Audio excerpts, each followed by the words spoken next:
base, mean, max, number 2.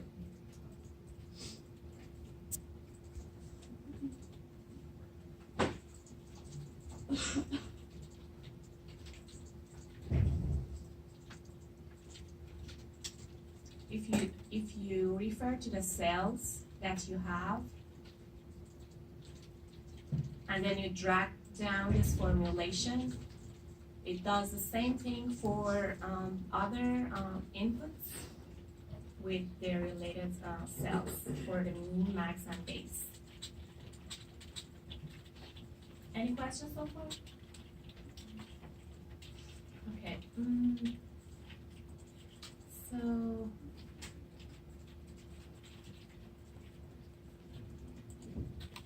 this is the column that I'm supposed to use for further calculations of outputs.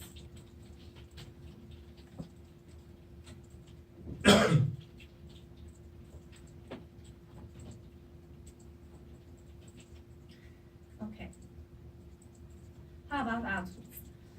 I initially start with the main formulation for each output. So for A, there are 3 outputs, A1, A2, and A3. There are some monetary values, and there are some probabilities. In the table, I have the 3 monetary values for these outcomes, but I have just 2 of these probabilities because the last one could be 1 minus the summation of the first 2. So EMV of A would be equals first output times its probability plus second output times its probability plus third output times parentheses 1 minus first and second probability. Trying to hack the system, bro. Yes. So if we just on the exam did 1.5 instead of like the 1 minus the 2, that would just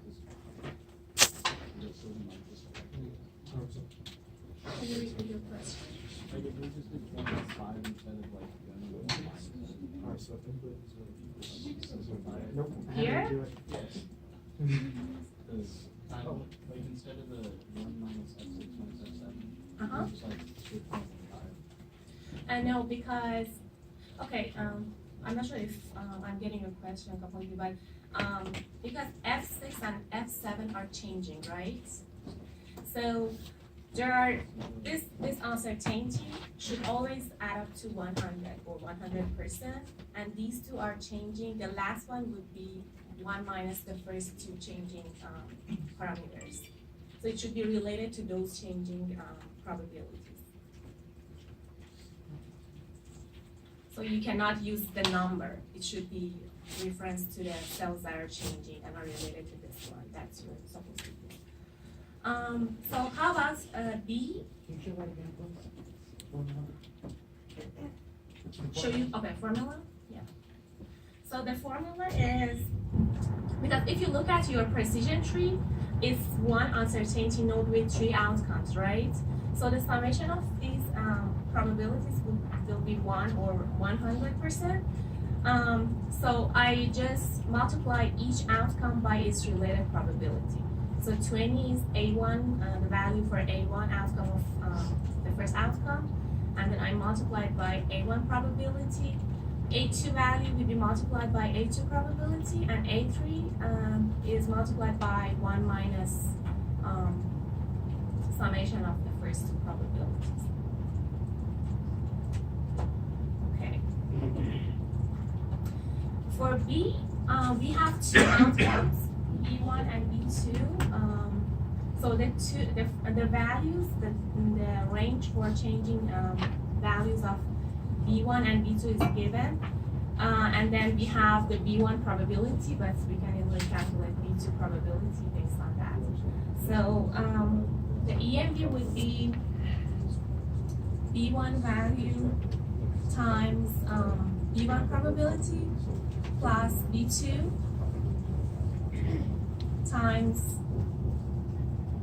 1 minus B1 probability.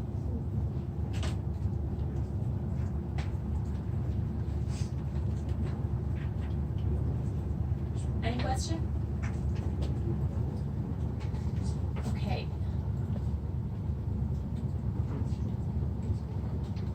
So it looks like that B is the selected strategy because the EMV value is higher compared to A. Then we are asked to identify the okay, so after I put the initial formulation for each output, I just need to define them as an output. So I click on each cell and then add output. Click on the second one, again add output. Okay. Now I can run the what if analysis to see what are the most influential factors for each output.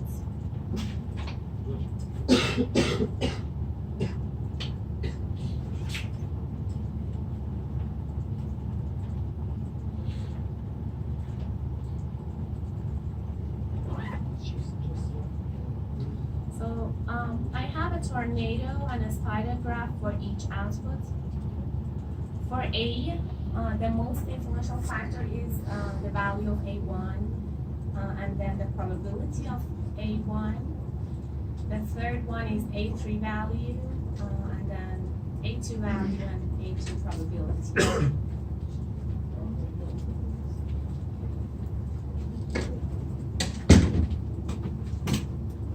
A1 value is the steepest line here, the dark blue. Again, it seems to be the most influential factor here. And then maybe A1, the yellow one, the A1 probability. So you remember that the steepest line is the most influential, represents the most influential factor. Yes. How did you create the graph? Ahmed.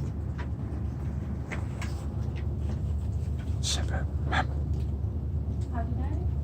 Yeah, how did you like do the graphs? How did you get So, that? so you open this top ring.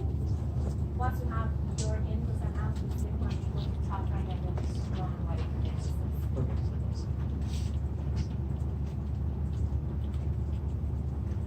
Any questions so far? Is there a way to do that without opening up the top ring, like using a formula? Because the one on the other one, that's top ring.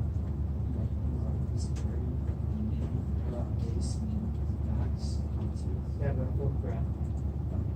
For graphs? Yeah. How you, so you have this top rank open, right? Yeah, I mean, that's my question, because the one, Oh, it's because you haven't defined your outputs.